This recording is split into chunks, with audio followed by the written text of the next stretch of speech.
Bom dia a todo mundo. Então, na aula de hoje a gente continua estudando as propriedades dos gases ideais e um dos processos mais importantes que a gente vai estudar, que vai ser fundamental depois no estudo da segunda lei da termodinâmica, são aqueles processos onde a gente não tem troca de calor, né? Os chamados processos adiabáticos. Existem diversos processos que podem ser chamados de adiabáticos. A gente pode ter processos que são reversíveis. Essa, então, é a expansão ou a compressão adiabática que vocês estão mais acostumados. Então, é aquele processo onde o sistema está revestido por paredes adiabáticas que impedem a troca de calor ao longo de todo o processo. Tá? Então, a gente diz que mais do que só o calor total trocado no processo C0, a gente tem que, a cada pequeno passo, afinal, o processo quase estático reversível que a gente está fazendo aqui, em cada pequeno passo desse processo, como as paredes são adiabáticas, a gente não tem troca de calor. A gente viu um exemplo numa das aulas passadas, onde as paredes não eram adiabáticas, o sistema trocava calor ao longo de um processo, mas numa primeira metade entrava e na segunda metade saía calor e o calor total líquido era zero. Então, naquele exemplo, embora o Q fosse zero, não era um processo adiabático. Então, simplesmente dizer que Q igual a zero é uma condição necessária,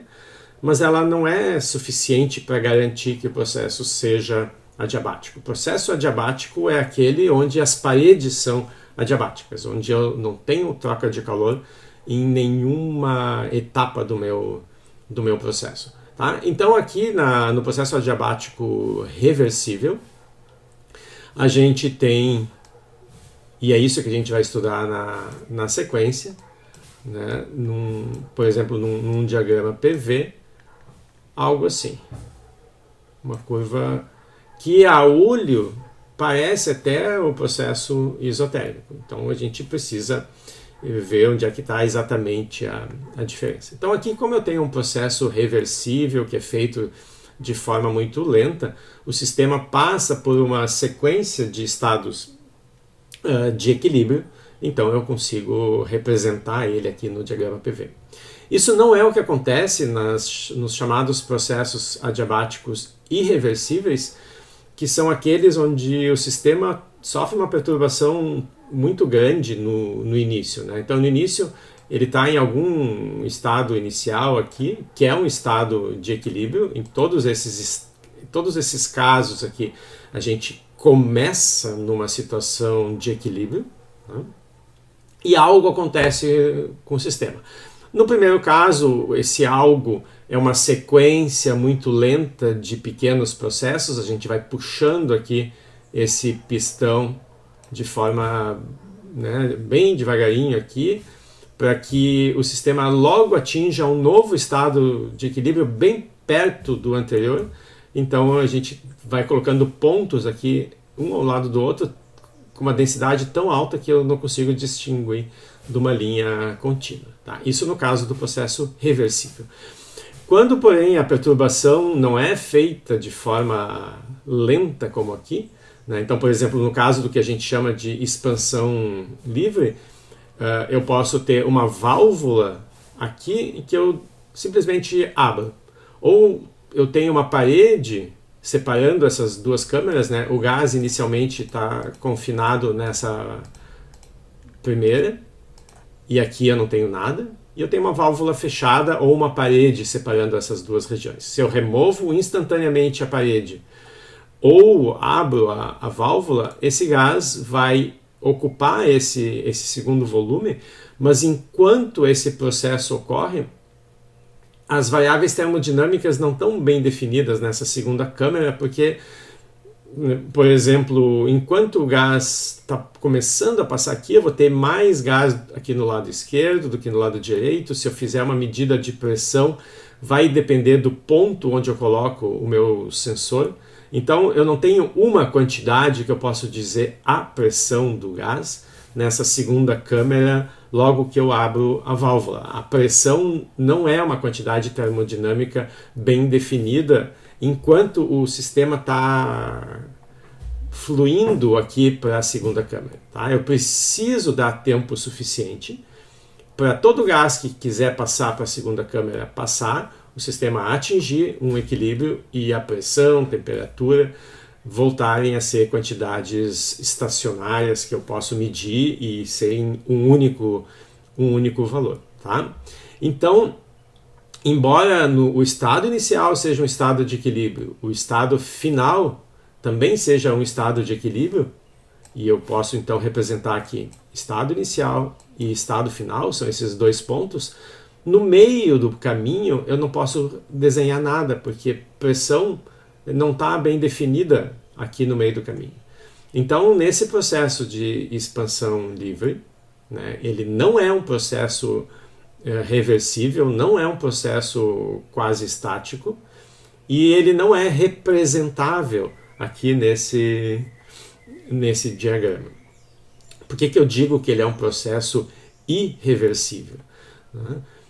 Bom, se o meu estado inicial tá o gás confinado nessa primeira câmara, vácuo na segunda câmara, e eu começo o processo removendo a parede ou abrindo essa válvula, eu atinjo o estado final, que é o gás, por exemplo, igualmente distribuído nessas duas câmaras, supondo que elas tenham volume igual. Para um processo ser reversível, eu devo poder levar o sistema do estado final para o estado inicial agora, sem fazer nenhuma outra alteração, né? Sem gastar energia, por exemplo. Né? Se eu gasto energia, eu estou fazendo alguma alteração num sistema externo que está gastando essa energia, né, para empurrar. Bom, espontaneamente o sistema jamais vai voltar. Né? Por exemplo, todo o gás que passou para a câmara da direita, ele não vai passar espontaneamente para a câmara da esquerda e eu atinjo um estado onde todo o gás voltou aqui para o meu lado esquerdo. Isso não vai acontecer. Tá? Então, esse aqui é um processo, é o exemplo característico do que a gente chama de processo irreversível. Então, a termodinâmica tem essas duas classes de processos reversíveis e irreversíveis. Quando a gente estudar na semana que vem a segunda lei da termodinâmica, a gente vai lançar mais luz sobre o que separa, o que distingue essas duas classes de processos. Mas aqui nessa expansão livre, né, porque não tem nada atrapalhando o caminho do gás, essa expansão aqui não é livre porque o gás, para se expandir, ele precisa empurrar essa tampa, esse pistão. Né? Então eu tenho um obstáculo que dificulta a expansão do meu gás, então eu não posso dizer que é uma expansão livre. Aqui, como eu simplesmente removi a parede ou abri a válvula, as moléculas passam livremente para outra câmara até que eu atinja um estado estacionário. Claro que individualmente as moléculas podem ficar passando de uma câmara para outra, só que quando eu começo o processo, como eu não tenho nenhuma molécula do lado direito, é muito mais provável moléculas passarem da esquerda para a direita do que da direita para a esquerda. Isso vai continuar assim enquanto eu estiver enchendo a minha segunda câmara. Quando a quantidade de gás atingiu a metade aqui, o estado final de equilíbrio, eu continuo com o gás passando aqui pela abertura, só que o número de moléculas que passam para o lado direito é igual ao número de moléculas que passam para o lado esquerdo. Então eu atinjo um estado estacionário. Estão derrubando umas coisas aqui do lado, tem um barulho. Bom. Tá, então eu atinjo um estado estacionário onde, embora individualmente eu possa ter fluxo, macroscopicamente as densidades não mudam mais. Como eu posso fazer esse processo todo envolvendo esse sistema com paredes adiabáticas, eu não tenho troca de calor nesse processo. Por isso que ele está na categoria de processo adiabático, né? Eu não tenho nenhuma troca de calor. E como não tem nenhuma parede sendo empurrada ou empurrando o gás, também não tem nenhum trabalho envolvido nesse processo. Tá? Então, na expansão livre, tanto o calor quanto o trabalho são zero. Se eu coloco isso na primeira lei da termodinâmica, a gente vê que qualquer que seja o gás, a energia desse gás permanece constante no processo adiabático. Para o caso específico do gás ideal, como a gente viu na aula passada que a energia só é função da temperatura, se a energia não muda, a temperatura também não muda. Então, para um gás ideal que sofre uma expansão livre, a temperatura no estado inicial é a mesma do estado final. A temperatura é constante. Isso não quer dizer que o processo seja isotérmico, porque no meio do processo, aqui no meio, eu não consigo desenhar o caminho, porque eu não sei qual é a temperatura, não sei qual é a pressão. Então, se fosse um processo isotérmico, eu ligava esses dois pontos com uma função aqui do tipo 1 sobre V, né, que vem da equação de estado do PV igual a nRT do gás ideal. Mas, embora esses dois pontos, como eles têm um gás ideal a mesma temperatura, eles estão em cima da mesma isoterma, eu não posso dizer que o caminho que a expansão livre faz seja o mesmo caminho da isoterma. A única coisa que eu posso afirmar na expansão livre é sobre o estado inicial e sobre o estado final, que são os únicos pontos de equilíbrio aqui no meu processo. Tá? Bom, essa não é a única expansão irreversível, eu posso ter outros modos, né? Então, eu posso ajudar o gás a passar de uma câmara para outra, ou posso dificultar, ou posso fazer as duas coisas ao mesmo tempo. Então, por exemplo, se aqui nessa câmara, ao invés de deixar o gás passar livremente para o lado direito, eu obrigar ele a empurrar esse pistão, né? O pistão estava aqui no comecinho, eu abro a válvula, o gás, como tem uma pressão zero do lado de cá, porque não tem gás, né? Aí depende se essa câmara está vazia ou não. Está aberta ou não. Eu posso deixar aberta, então aqui tem pressão atmosférica, mas aqui eu tenho gás, a pressão vai ser, se for maior do que a pressão atmosférica, começa a empurrar esse pistão até que a pressão aqui seja igual à pressão do lado direito. Aí as duas pressões se igualam, o sistema atingiu um novo estado de equilíbrio. Só que agora essa expansão não é livre, porque o gás vai gastar energia, embora as paredes continuem adiabáticas e não tenha calor, o gás vai gastar energia porque ele precisa fazer trabalho para empurrar a tampa. Então agora a energia do sistema, né, vai diminuir. No caso do gás ideal ou dos outros gases, então eu vou ter agora efeitos na temperatura, tá?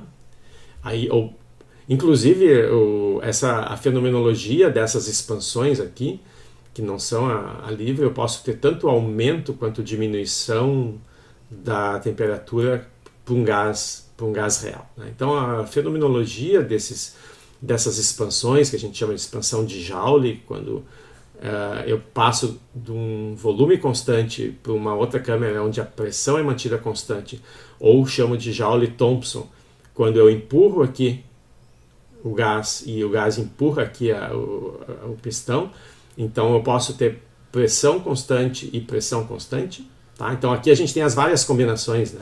Volume constante, volume constante, volume constante, pressão constante e pressão constante, pressão constante.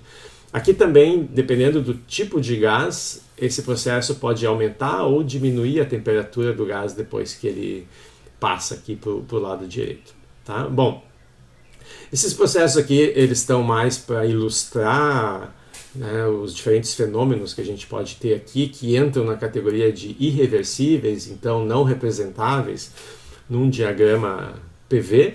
A gente vai estudar, na maior parte do tempo, esse caso aqui, porque aqui a gente consegue descrever o processo, qual é a função P de V que está associada ao processo adiabático. A gente vai usar bastante, toda vez que precisar comparar processos reversíveis com irreversíveis, a gente vai usar bastante a expansão livre porque ela é o nosso exemplo mais simples de processo irreversível. Então esses vão ser os dois casos que a gente vai discutir bastante, mas é bom que vocês saibam que as situações podem ser mais complexas, mais ricas e, portanto, mais interessantes, né, no mundo real. Bom,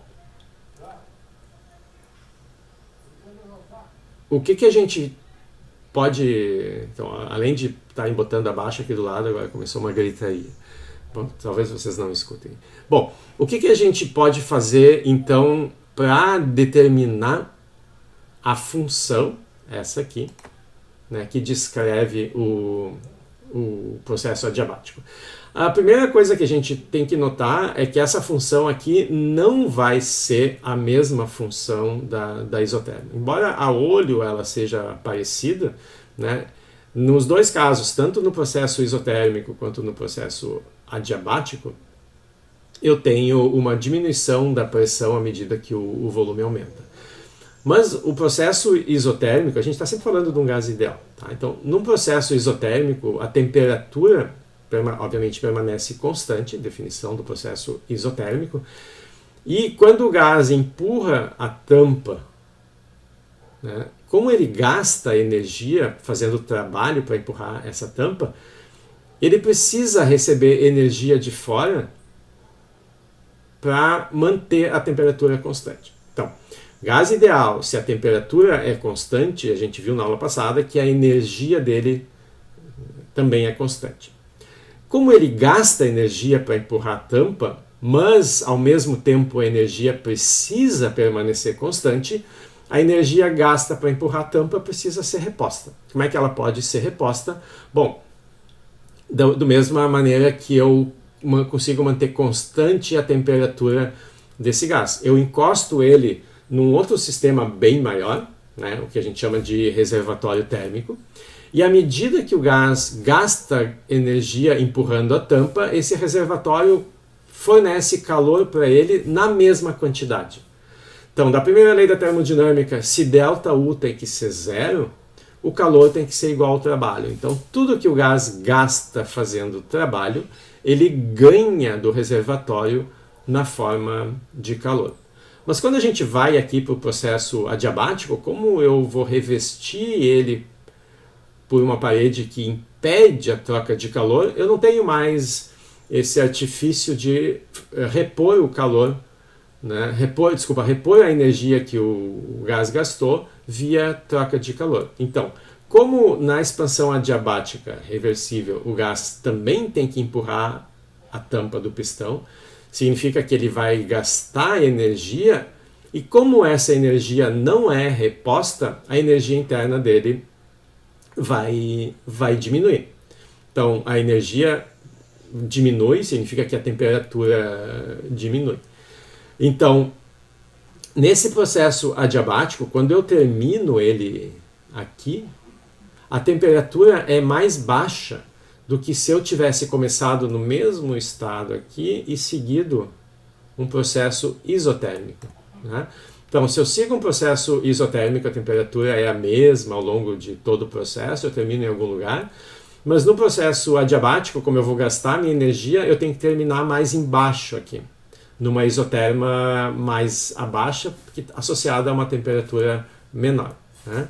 Então, a função que descreve o processo adiabático não é a mesma função nRT sobre V que descreve o processo isotérmico. Nosso problema agora é qual é essa função, tá?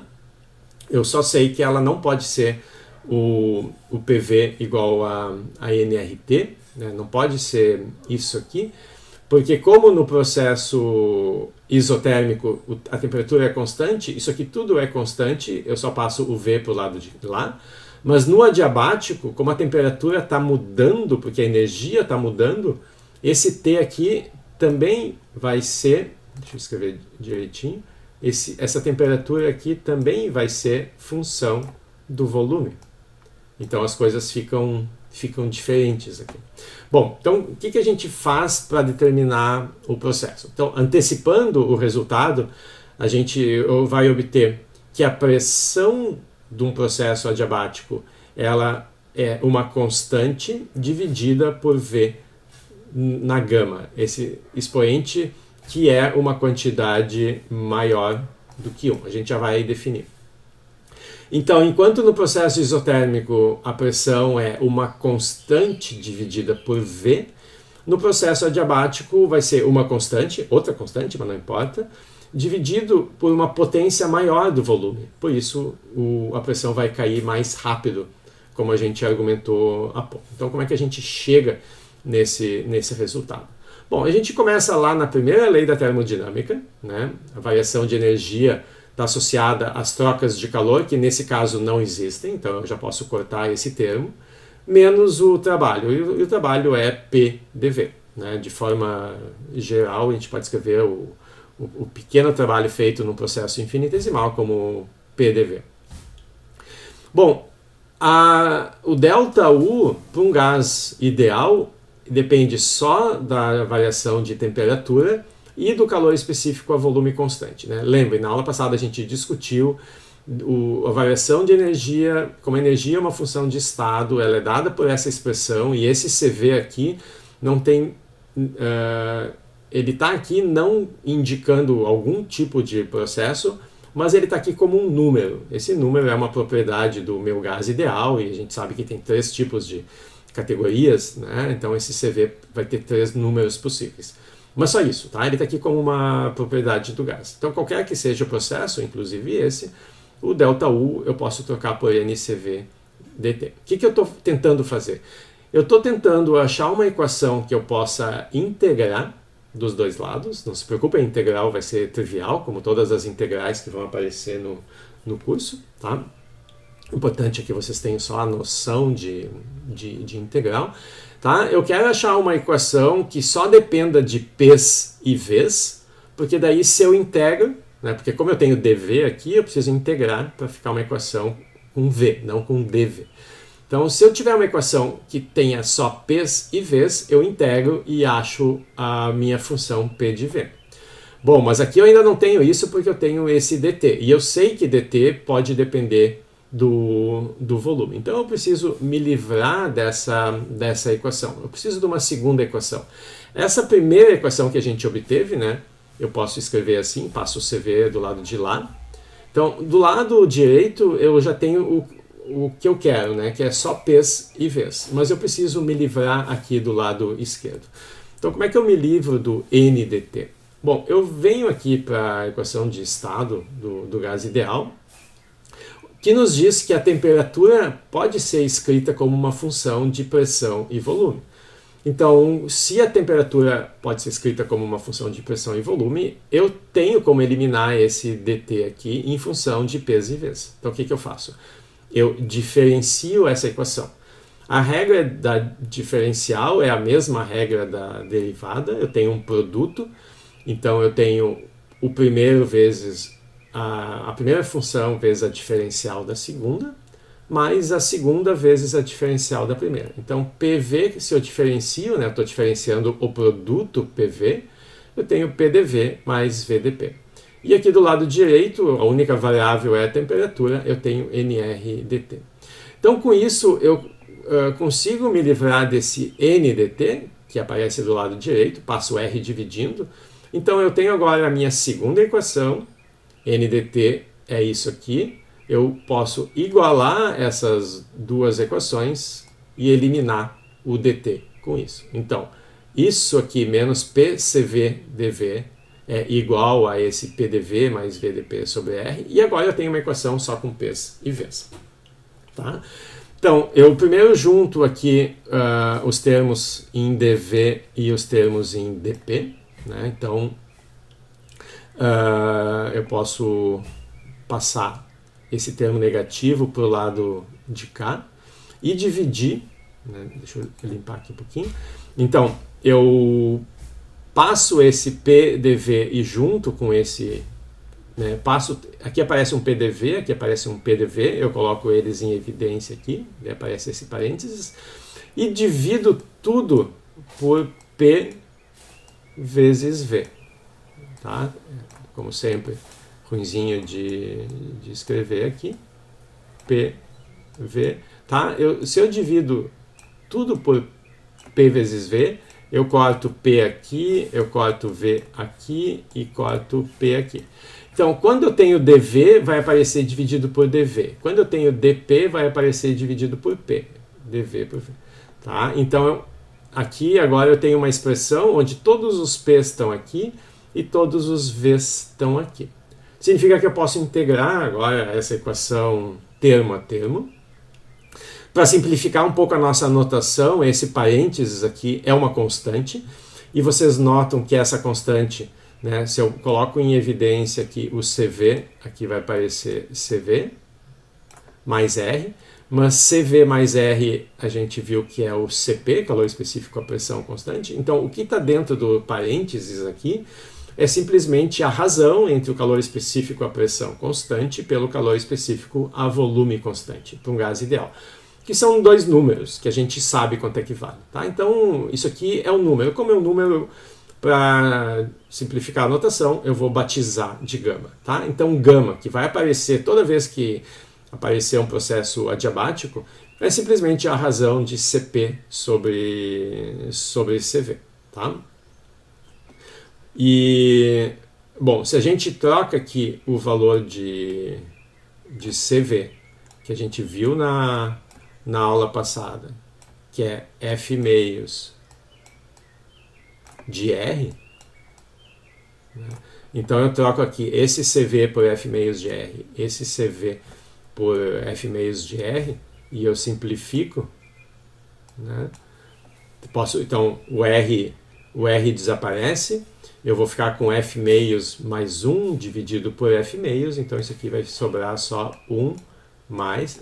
Então, o F meios dividido pelo F meios dá 1, e o 1 dividido por F meios passa invertido, fica 2F. Tá?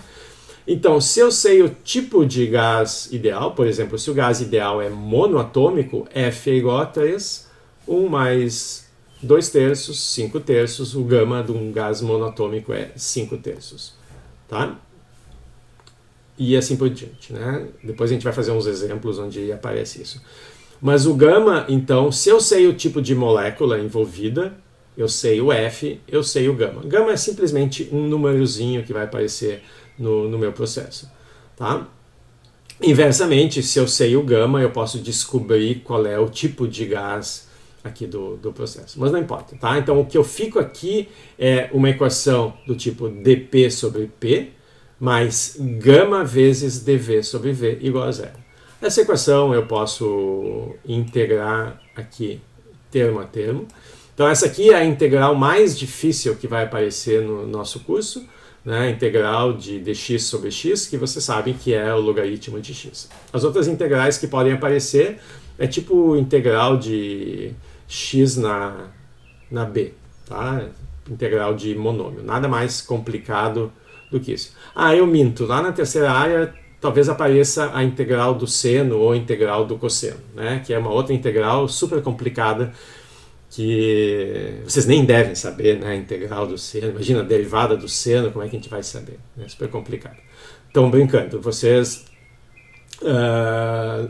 todas as integrais e derivadas que vão aparecer aqui são bem simples. O objetivo aqui não é testar se vocês sabem integrar ou derivar. Vocês já tem experiência suficiente com isso lá dos cálculos, então não vão ter dificuldade. Se alguém tiver dificuldade com as integrais, me escreve e a gente resolve. Bom, então, integrando dP sobre P, o resultado é logaritmo de P. Essa constante gama sai da integral e a integral de dV sobre V me dá logaritmo de V. Todas as constantes que vêm aqui dessas integrais, né? Eu posso jogar lá para o lado direito e escrever aqui como constante. Como isso aqui é um logaritmo, eu posso passar esse gama para o expoente, juntar como um produto e dizer que logaritmo de P vezes V na gama é uma constante, que é a mesma coisa que dizer que PV na gama é uma constante. Então, sempre que a gente vai juntando constantes, não quer dizer que essa constante é a mesma que essa. Como é constante, não me importa, tá? Simplesmente digo que é constante. Bom, isso é o resultado que a gente estava procurando. Então, existe uma quantidade que é mantida constante ao longo de um processo adiabático, da mesma maneira que lá no processo isotérmico. No processo isotérmico, a quantidade que é mantida constante é, obviamente, né, pelo nome, a temperatura. Aqui é uma quantidade mais complicada. A quantidade mantida constante no processo isotérmico é esse PV na gama. Tá? Então, mantida constante significa que no estado inicial, essa quantidade vale PI, VI na gama. No estado final vai valer PF, VF na gama e essas quantidades vão ser todas iguais. Né? Como PV na gama é mantido constante ao longo de todo o processo, ela também é mantida constante no estado inicial e no estado final. Tá? Então, como em geral eu tenho informação ou sobre o estado inicial ou sobre o estado final, eu posso usar essa informação para descobrir quanto é que vale essa constante. Tá bom? Esse é o nosso resultado. Então, essa função aqui, no diagrama PV, né, ela vai ser do tipo 1 sobre V na gama. Como esse gama é a razão entre o calor específico, a pressão constante, pelo calor específico, a volume constante. E a gente viu na aula passada que o calor específico, a pressão constante, é o calor específico, a volume constante, mais essa constante R, o CP é maior do que CV, sempre. Tá? Então, o gama vai ser sempre maior do que 1. Né? E como a gente falou ali no outro slide, se eu troco a expressão do CP pelo CV mais R dividido pelo CV, então aqui eu tenho um número dividido por ele mesmo, que é 1. Aqui 1 dividido por F sobre 2, 1 mais 2 sobre F. De novo, eu tenho 1 mais alguma coisa, e essa coisa é positiva, então o meu gama é sempre maior do que 1. Como esse expoente aqui é positivo e maior do que 1, o decaimento dessa função é mais rápido do que a função onde eu simplesmente tenho 1 sobre V, que é o que descreve o processo isotérmico. Então, no processo isotérmico, deixa eu botar outra cor aqui. Então, no processo isotérmico, eu tenho essa função aqui, que decai mais devagar, mais lentamente do que a pressão no processo adiabático, por causa desse gama. Né? Então, por exemplo, se esse gama aqui for 1,66, for 1,4, esse decaimento aqui é mais acelerado. Tá? Bom, embora essa expressão aqui nos permita relacionar a pressão e volume em 2 pontos da minha adiabática, como eu sei que PV é nRT, eu posso combinar essas duas equações para achar qualquer outro par de variáveis, não necessariamente P e V. Ou seja, para relacionar um par de variáveis que não seja P e V, eu posso simplesmente... Imaginem que agora se eu tenho informação sobre temperatura e volume, não sobre pressão e volume. Então, esse P aqui não me resolve. Então, eu uso essa equação, troco aqui o P por nRT sobre V, né? Que é o que eu tenho aqui. Né? Então, se eu troco esse P aqui por nRT sobre V, isso aqui continua uma constante. Né? Esse R e o T são constantes, eu posso passar para o lado de cá, né? Eu posso embutir aqui nessa constante, não importa. O que me sobra? Me sobra um T, e esse V na gama com esse V fica gama menos 1. Então, dessa expressão PV na gama constante, eu posso tirar que TV na gama menos 1 também é uma constante, que é útil quando eu tenho informação sobre temperatura e volume em 2 pontos aqui da minha adiabática. Eu posso também usar a mesma equação PV igual a nRT e ao invés de remover o P, eu posso tirar o V. Tá? Desculpa, ao invés de tirar o P, eu posso tirar o V. Então, eu posso escrever P. Ao invés do volume, eu vou escrever, né, T na gama sobre P na gama. Tá? O volume aparece elevado a gama. Eu troco o volume por nRT sobre P. O NUR elevado a gama, eu de novo jogo para o lado direito lá e ele entra aqui na minha constante.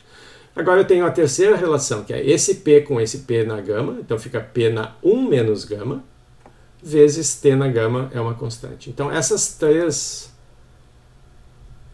relações aqui, essas duas e essas, são equivalentes, né? Se eu sei PV na gama constante e PV igual a nRT, essas duas aqui saem imediatamente. Tá? Mas depende então da informação que eu tenho. Bom, notem que essa constante, como eu falei antes, né? Deixa eu ver se eu não apaguei aqui, essa constante eu conheço, porque se eu tiver informação sobre um estado qualquer da minha adiabática, eu posso calcular PV na gama e eu sei quanto é que vale a constante. Sabendo a constante, eu posso calcular o trabalho no processo adiabático. Né? Então, o trabalho vai ser a integral ao longo de todo o meu caminho de P dV. Deixa eu ver se não... Tá? P dV. E esse P eu substituo agora pela constante dividido por V na gama. Então, isso aqui eu substituo aqui. Tá? Então, esse V na gama passou para o lado de cá. Né? Então, eu estou usando aqui que P é C vezes V na menos gama. Tá? Então, eu substituo isso aqui. O C sai da integral. Então, a outra integral que a gente vai ter aqui é integral desse tipo. Eu fico com V na menos gama mais 1, né, dividido por menos gama mais 1. Né, ou 1 menos gama, só invertendo a ordem aqui. Como a integral é definida, eu calculo isso no estado final. Então, esse V aparece VF, menos no estado inicial aparece VI. Tá?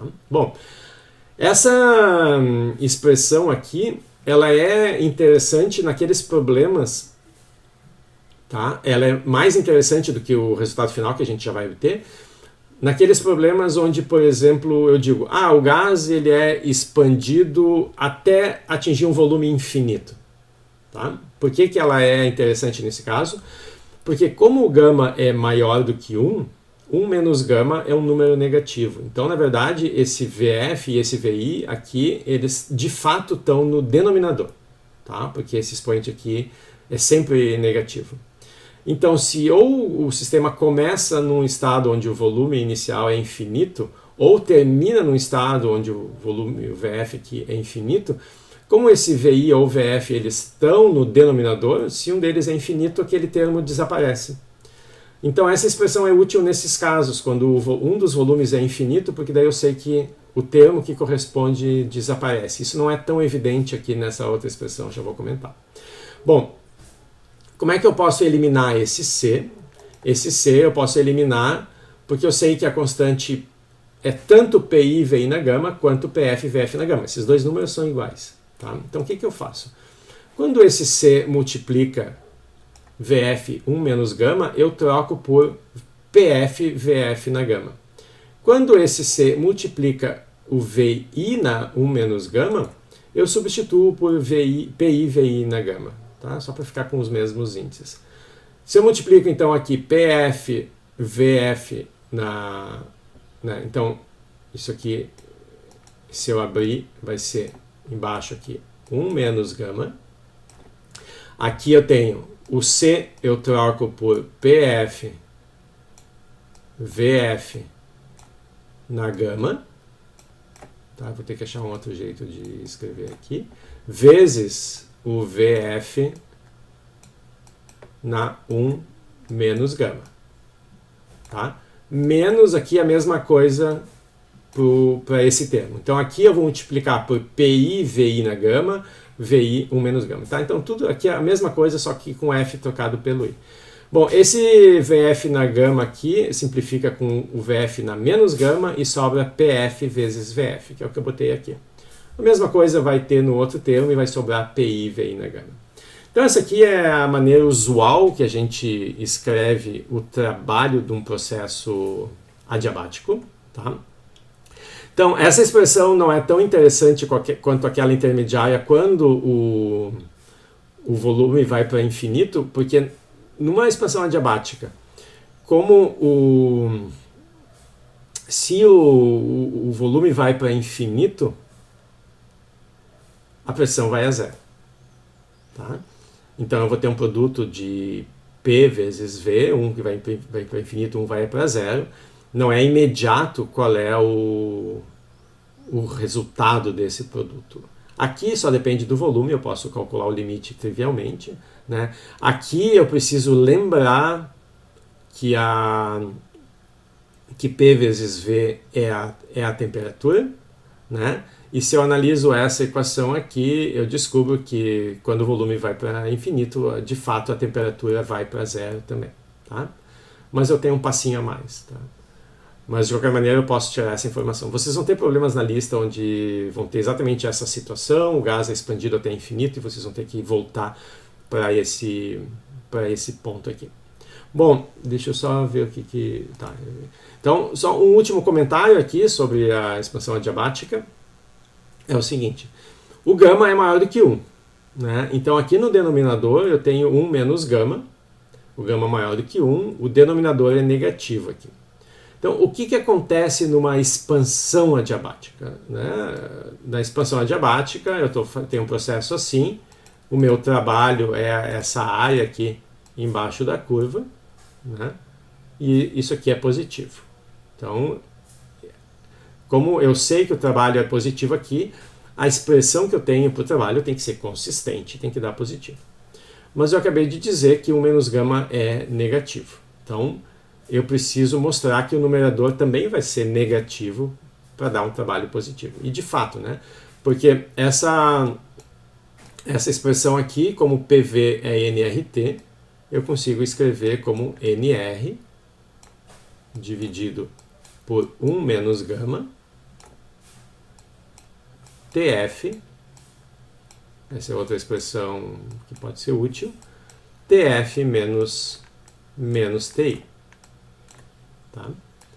Então a gente já argumentou que no estado final, numa expansão adiabática, como o gás está gastando energia para empurrar a parede e fazer trabalho, a temperatura final é menor do que a temperatura inicial, então de fato o numerador na expansão também vai ser negativo e aqui é negativo. Tá? Então, o sinal que a gente vai obter com essa expressão é consistente com a nossa convenção, está tudo ok. Tá? Então, de fato, na expansão esse trabalho vai ser positivo, na compressão vai ser negativo como devia ser. Bom, vamos fazer um exemplo, né? Acho que eu tenho 2 exemplos aqui. Então, o primeiro exemplo é, eu digo qual é o gás que eu estou expandindo, então eu tenho oxigênio, moléculas de oxigênio são moléculas diatômicas, né? 1 mol desse gás é expandido adiabaticamente, desse volume aqui, nessa temperatura, até esse outro volume, né? Eu quero saber qual é a temperatura final. Então aqui uma coisa importante. Como nesses problemas a gente vai usar uma dessas relações aqui para resolver, PV na gama num estado igual PV na gama no outro estado, eu não preciso mudar as unidades do volume. Tá? Então, se aparece litros aqui, basta que eu use litros consistentemente. Né? Se eu usar... Né, aqui eu não vou usar o PV na gama, eu vou usar aqui o TV na gama, menos 1 é constante, essa outra expressão aqui. Basta que a unidade do VI e a unidade do VF sejam a mesma, não tem problema. Então, não percam tempo, não corram o risco de fazer erros aqui ao mudar essa unidade. Está em litros? Deixa em litros, porque para mudar de unidade vocês vão ter um fator multiplicativo. Esse fator multiplicativo vai cancelar com o fator multiplicativo aqui de baixo, então é irrelevante. Então, se está em litros, deixa em litros. Se está em metros cúbicos, deixa metros cúbicos. Se está em centímetros cúbicos, deixa em centímetros cúbicos. Tá? Se a pressão tiver em Pascal, se a pressão tiver em atmosferas, deixa a unidade que tiver, tá? Qualquer unidade que para mudar eu tenho que multiplicar por um número, nessas expressões esse número vai se cancelar. Então não percam tempo mudando unidade quando não precisa mudar de unidade, tá? Quando é que vocês precisam tomar cuidado? Quando a unidade é temperatura. Então, todas essas expressões que a gente está estudando, a temperatura que aparece aqui no PV igual a nRT é a temperatura absoluta. Então, se tiver em Celsius, precisa mudar antes, porque a transformação de Celsius para Kelvin não é um fator multiplicativo, é um fator aditivo, tá? Então, esse truquezinho de que o fator multiplicativo se cancela não vale quando ele é aditivo. Então, eu tenho que tomar cuidado. Se eu tiver a temperatura em Celsius, eu tenho que cuidar. Né? A gente vê que tem que cuidar, porque se eu passo pelo 0 Celsius, eu posso ter um desses T's aqui no denominador. E isso dá uma divergência onde não tem nenhuma divergência. Tá? Então, com exceção da temperatura, que tem que ser sempre Kelvin, as outras unidades vocês deixem consistentemente. Obviamente não pode botar litros de um lado, centímetros cúbicos do outro, né? Mas se tiver em litros aqui, vocês deixam. Bom, então a primeira coisa que a gente precisa para usar essa expressão aqui é saber qual é o gama. Eu sei que a molécula é diatômica, então o F é 5, são 5 graus de liberdade. Como a gente viu que o gama é 1 mais 2 sobre F, 1 mais 2 quintos, que é 0,4, então isso aqui é 1,4. Né? Ou se eu tivesse começado lá do princípio, usado a expressão do CV, né, eu teria chegado, obviamente, na mesma coisa. Então, eu sei o gama. Bom, agora eu tenho informação sobre volume e temperatura, então é por isso que eu uso essa expressão, volume e temperatura. A minha pergunta é sobre o estado final, basta isolar o TF aqui nessa expressão. Então a gente está usando que TI, VI na gama menos 1 é igual a TF, VF na gama menos 1. Eu isolo o TF. Todos os números que aparecem aqui eu conheço. A temperatura inicial é 310, volume inicial é 12, final é 19. Notem, estou usando em litros aqui. Gama menos 1, o gama é 1,4, menos 1 dá 0,4. Isso aqui me dá o valor da temperatura final, que, como a gente já discutiu, de fato, né, é uma expansão adiabática, é menor do que a temperatura inicial. A temperatura mudou aqui. Né? Então a temperatura está diminuindo, ΔT negativo, o ΔU, que é proporcional ao ΔT, também vai ser negativo. A energia interna do sistema está diminuindo, porque numa expansão adiabática é o gás que precisa empurrar a tampa do pistão, né? E essa energia que ele gasta não é reposta porque é um processo adiabático, não entra nem sai calor aqui do sistema, tá?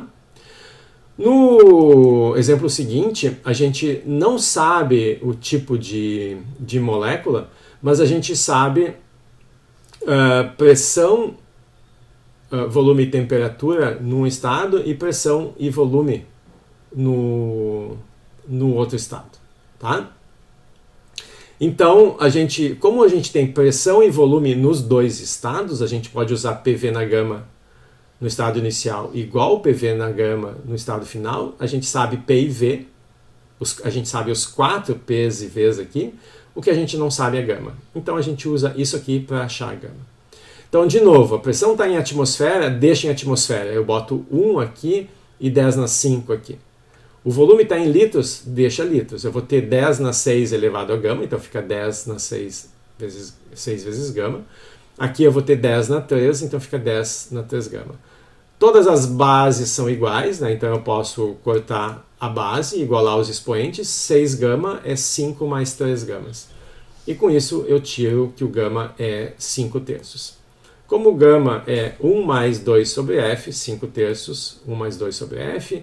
Então 5 terços menos 1 dá 2 terços. 2 terços igual a 2 sobre F, F igual a 3. Tá? Então, só substituir esse gama nessa expressão aqui que a gente tinha achado, né, que é a nossa definição de gama, a gente acha o F. F igual a 3, posso responder a primeira pergunta. Quantos átomos tem em cada molécula? Um átomo. Tá? Então, F igual a 3 corresponde a moléculas monatômicas, né? Então o gás é monatômico porque F é igual a 3. Tá? Então esse é o processo reverso do exemplo anterior, onde eu sabia qual era o F e eu achava gama, aqui eu sei qual é o gama e acho F. Agora que eu sei o gama, eu posso achar a temperatura final usando a mesma expressão do outro exemplo. Né? Eu tenho a temperatura inicial, aqui é o cuidado que vocês têm que tomar. Essa temperatura está em Celsius, tá? Então eu tenho que passar 0 Celsius para 273 K. Tá? Então, quando eu coloco aqui a temperatura final, esse TI, se eu tivesse colocado 0, a resposta, o TF daria 0, que não pode ser. Então, aqui eu coloco 273 K, que corresponde a isso aqui. Tá? Eu estou procurando o TF, então eu divido pelo VF, que é 10 na 3 na gama menos 1.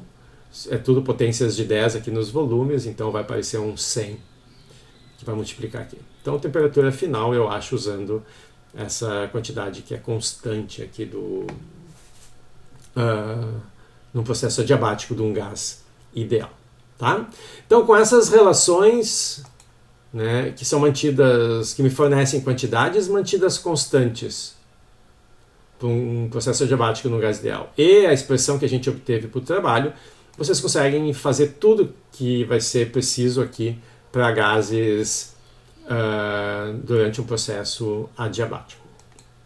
Bom, só para terminar a aula aqui, uma discussão rápida sobre o gás de Van der Waals. Né? O gás de Van der Waals, ele obviamente é mais complicado do que o gás ideal, a gente discutiu na aula passada. Aqui eu estou considerando 1 mol, então não botei o N, eu botei o N igual a 1, só para simplificar.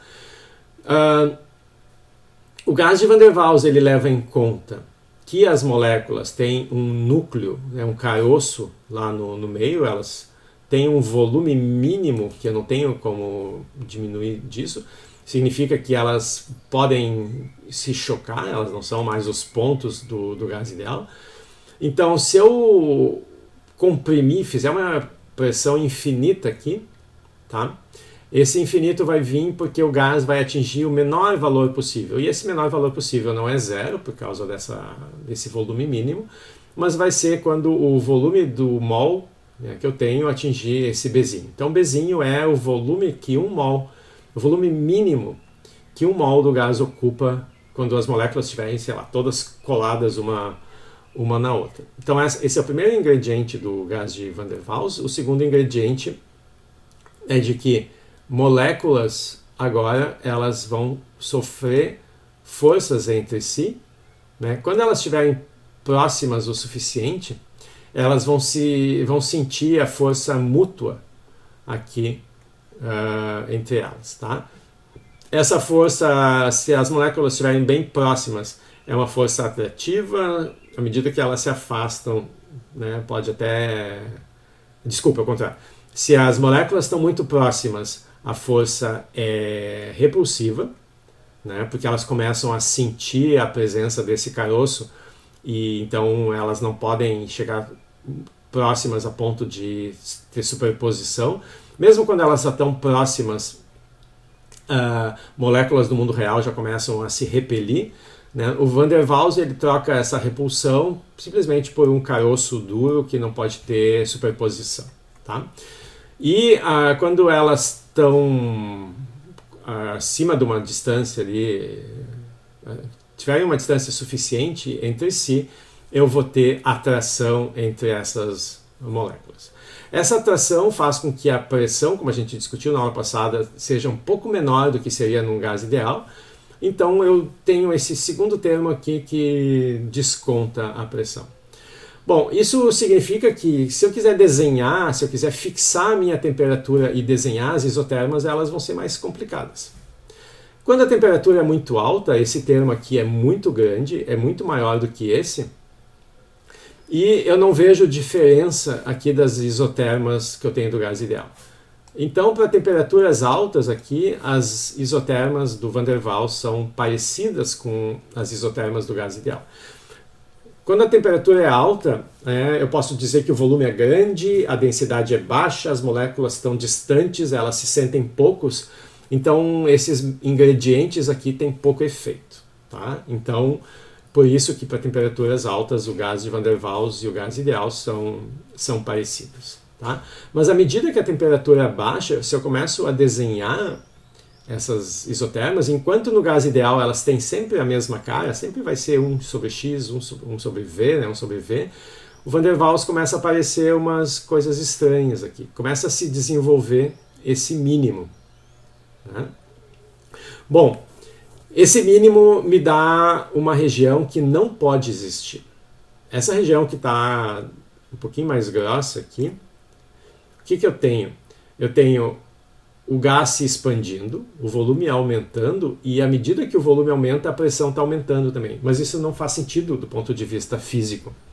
Quando o volume de um gás aumenta, a pressão vai diminuir, tá? numa isoterma. Então, esse pedaço aqui, ele me indica que essa fórmula aqui tem algum problema nos seus ingredientes aqui. De fato, essa região aqui é o que a gente diz que é uma região não física. Ela não pode acontecer no mundo real. Então, o que acontece é que esse pedaço da minha curva, que só existe abaixo de uma certa temperatura, não pode existir. Então, as isotermas de um gás de Van der Waals, elas não são contínuas. Chega uma hora que elas desaparecem e continuam lá em outro lugar. O que significa isso? Significa que se eu tiver um processo isotérmico num gás de Van der Waals, ele vem aqui por essa linha, mas quando ele chega aqui, como ele não pode caminhar porque sumiu esse trecho aqui, ele tem que pular. Então o gás ele dá um salto e ele passa de um estado que está aqui nesse trecho para um estado que está aqui nesse outro trecho. Isso é a transição de fase. Tá? Então esse salto no volume, né, é como o salto da densidade que a água sofre quando passa de água para gelo. A densidade da água no 0 Celsius é diferente da densidade do gelo no 0 Celsius. Tem uma descontinuidade, tem um salto, né, na densidade. O Van der Waals também tem esse salto. Então, isso aqui indica que o Van der Waals é um gás, né, que, porque tem uma equação de estado mais complicada do que o gás ideal, ele apresenta uma transição de fase. Por isso que ele é tão interessante. Ele é o modelo mais simples que a gente tem com transição de fase. Gás ideal não tem. A gente sabe que os gases reais têm transição de fase, e a gente consegue enxergar aqui no gás de Van der Waals a presença dessa transição de fase. Tá? Claro que essa transição vai ter ainda seus problemas. Um problema é que se eu continuo diminuindo a temperatura, a pressão vai encostar aqui nesse eixo. Se eu diminuo mais ainda, ela vai ficar negativa. E esse negativo aqui não faz também sentido para o gás de Van der Waals. Tá? Então eu também não posso ter isso. Bom, tem uma série de coisas que a gente pode calcular para o gás de Van der Waals. Aqui a nossa discussão vai ser qualitativa sobre esse gás. Né? A gente pode, inclusive, calcular o trabalho do PDV, mas é uma integral mais complicada, é possível. Tá? Mas aqui, bom, se vocês tiverem um curso um pouquinho mais avançado de termodinâmica, vocês vão ver tudo isso. Para nós, a discussão ela se limita às propriedades da equação, a propriedade simples da equação de estado, a uma descrição qualitativa aqui do comportamento de gás ideal. A gente vai discutir transições de fase ainda no final da segunda área, tem uma série de propriedades importantes aqui, tá? Mas em relação ao gás de Van der Waals, a gente para por aqui e fica nessa descrição qualitativa. Vocês precisam entender a origem desses termos aqui e que implicações isso tem para a física da transição de fase. Tá? Mas a gente volta então a essa discussão lá no final da segunda área. Tá? Então, para a aula de hoje é isso. Alguma pergunta, alguma dúvida aqui? A nossa aula de segunda, ela vai ser assíncrona, como eu disse lá no início, né? Porque vai cair no meio do feriadão. Quem estiver trabalhando nas listas, tiver dúvidas, pode me escrever, eu estou por aqui, tá? E na quarta-feira a gente volta a ter aulas síncronas, tá? Aí a gente, na quarta-feira da semana que vem, a gente retoma os assuntos que foram discutidos na aula assíncrona de segunda, nos vídeos que vocês viram, porque ali começam a aparecer esses conceitos mais complexos, né, da entropia e a segunda lei da termodinâmica. Tá? Então isso é para a semana que vem. Alguma pergunta, alguma dúvida aqui em relação ao que a gente discutiu hoje?